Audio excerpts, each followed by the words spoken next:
So the conversation today is based on the shows that we watch, where they're always giving you the fantasy that everybody has to have the big lawn, the big house. You always just find that perfect person that has everything on your list. And me and my wife were saying that it just seems like we've been fed that over our life. You don't really notice it, but when you start watching the shows, it's like this perfect body man with this perfect body woman. She has herself together. She has this multi-million-dollar job, or she's making $100,000 plus a year, and this guy's doing the same. None of them never have children. They never have a real issue. Their only issue in life is just they can't find themselves, find each other. Like The Notebook or something. What was the other movie called? The Glass House and all that, where they're living in some type of cabin or something, and then they move to this faraway town that nobody never heard of. And it's just because I'm passionate about the bull crap that we see on TV. That's what I'm talking about. Well, it comes far in between, but you have some relatable situations that seem adjusted to your current life. But then, yes, you also have those fantasy formed movies and TV shows that seem so unrealistic to current life situations that it give you false hope of love or marriage or things like that, or the baller athlete and the young lady who searching for her Prince Charming, assuming that he's gonna just float to her in a restaurant or grocery store. Granted, it can possibly happen, I don't know, but when you see these fixated style stories, I guess it is gaining your interest and it's supposed to entertain you. So maybe it's not supposed to make you feel like, hey, this can happen to you. You go out and do exactly what the movies tell you to do. And I can only tell you for our situation and how we met, and you guys heard the stories on previous podcasts. It was not a whisk me away, take me. Yes, sure. I was looking for someone. He was not. I wasn't. First things first, I'ma say all the words inside my head. I'm fired up and tired of the way that things are. Not in a way of marriage. But is that not because men we not tuned that way? I was just thinking about it, and I had mentioned this to you until we started doing this, but it seemed like, I think that's also another reason why women be more mature in the beginning, because they're already tailored by just even the toys you get, like the Barbie house, the Barbie mansion, and stuff like that. They already kind of tailored, like you get a baby doll, they give you a baby to let you hold around and take care of, then they give you a carriage to push around. They already kind of tailoring you. Well, they are to do that, preparing you for in sense of motherhood or the matriarch or anything like that when it pertains to the woman of the family per se. Even if you so happen to have to take care of younger siblings because your mother or father, whatever situation may be, that's already putting you in right as a younger child to give you that fantasy life maybe of what parenthood should be. Not necessarily relationship wise when you're doing it like a sibling say, but yes, the fantasy of having a baby dolls, and you have the girl and the boy, and the girl and the boy and the baby and the dog. Or when they say those things like a husband, a wife, 2 kids, and a white picket fence, bullshit ass fantasy. That there is a such thing. We've never came across that perfect fantasy of a person, but a lot of it just seemed TV related. It don't necessarily seem like, I can only tell you from this man, we got a fence. I won't consider it white picket. We are husband, wife with 2 kids, yes, but the whole thing is when they're doing all that and you play into it and you really don't understand because you never have somebody kind of break down what it's supposed to be and what the situation is, you kind of fall into that. Like, yeah, I mean, a lot of that has to do with your upbringing. If you don't come from a married household for a husband and wife who can give you husband and wife ideas or ideologies, you're not going to get none of that. You're going to get whatever way you're brought up. In my case, I was brought up by single black women, single strong black women. And none of them, one of my aunts was married, but I didn't have a good fixation of what it should be to have a successful relationship outside, gratefully, of maybe relationships that I had looking at their parents or watching television shows. You get fantasies of the Dwayne Waynes and Whitley Gilberts of the world. I always have to bring that up because that's my favorite. But that was my fixation on what I considered my first real reason for love, and that's in some way can be a real situation of a Southern belle or Richie girl who meets a ambitious man. It happens. We see that now. I think my point is a lot of that blinds people for a long time from maybe some potential things that they let pass by because they're looking for what they seen on the TV or read in a book. I would say yes, if your list is very particular and you're sticking to that list, kudos to you. I try my best to stick to a strong list, but then I also started learning that this person is unreal. But I was sticking to. I would like to know what was on that list.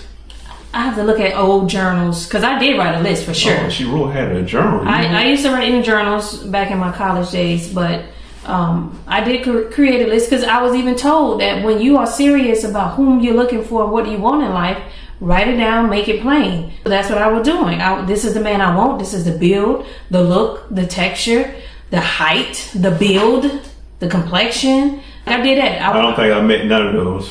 You meant the height, complexion, height. Yes. I didn't know I was going to get these brown eyes, that type of thing. Man, let's stay focused here. Sorry. Those who write a list, a lot of my things on my list, if I can go back and find that list to be continued, I will tell you a lot of that stuff did not even come close to what we have today. Do you say the list was more of based on those fantasies or outside things? How many things you think on that list that you wrote, you said, I want this person to have this inside of them, to be this type of person? Or was it more a physical thing because that's what society said?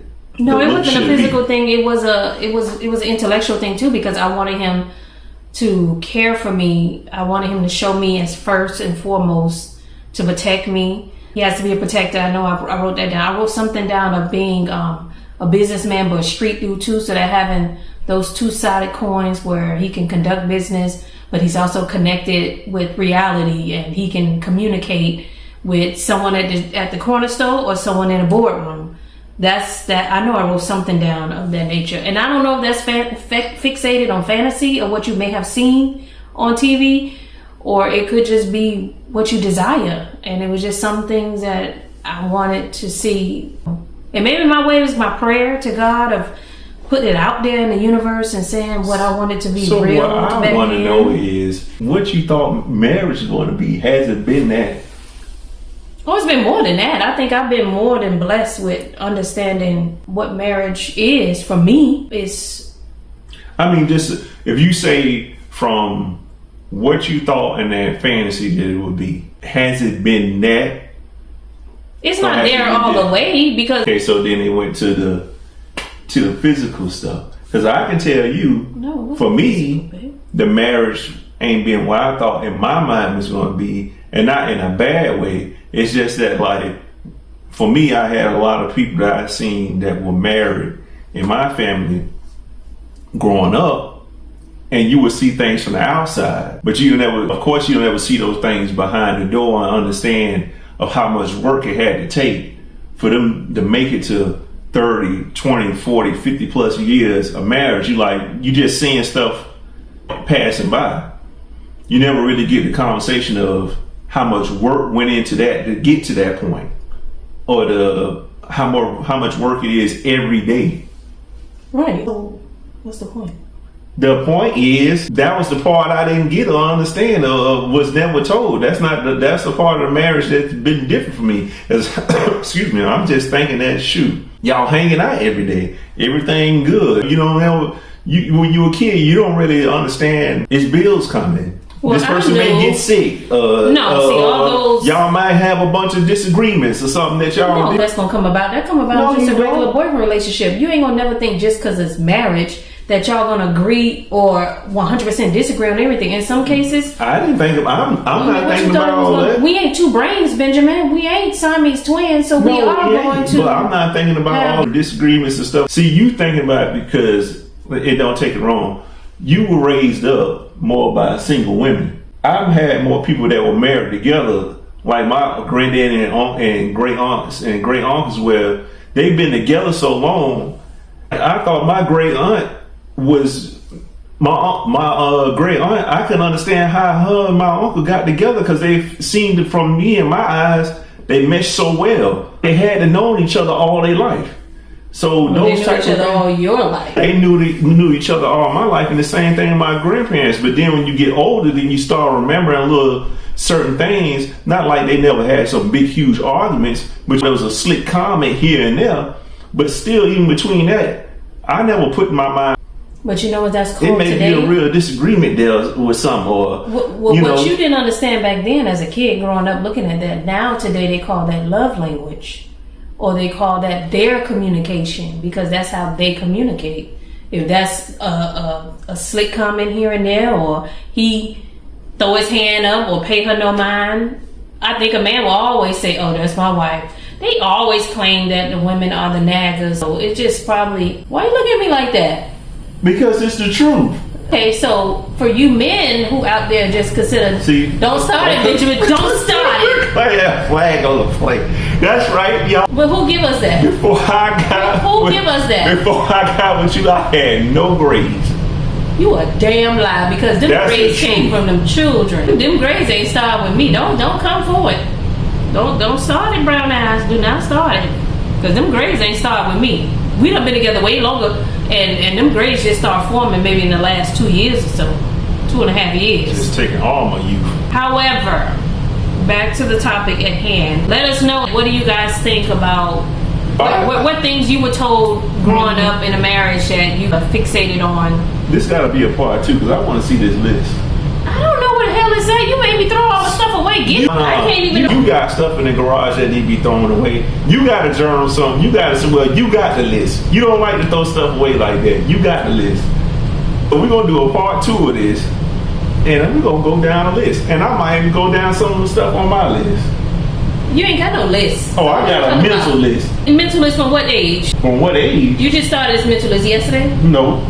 When you got this mental I list? didn't know what I wanted. You never wanted marriage back then. How could you even have a list? That ain't got nothing to do with it. I know what I said. I didn't suggest to say that I wanted to be married like that. I thought I said if I wanted somebody, I wanted her to be like how my grandma and granddaddy was. I wanted her to be able to do things like that and to be like that. If I can go down that list, I understood what I wanted. There was certain things that I had to see to say, all right, I can deal with that.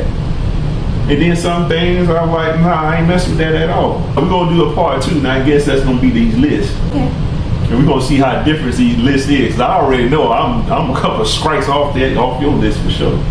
You probably are, but I can't remember. You're talking about something well over 13 years ago. We getting amnesia, but I know. We're gonna go on part two and see what this list got. Peace. Peace. If you like my Mommy and Daddy podcast, click here for more.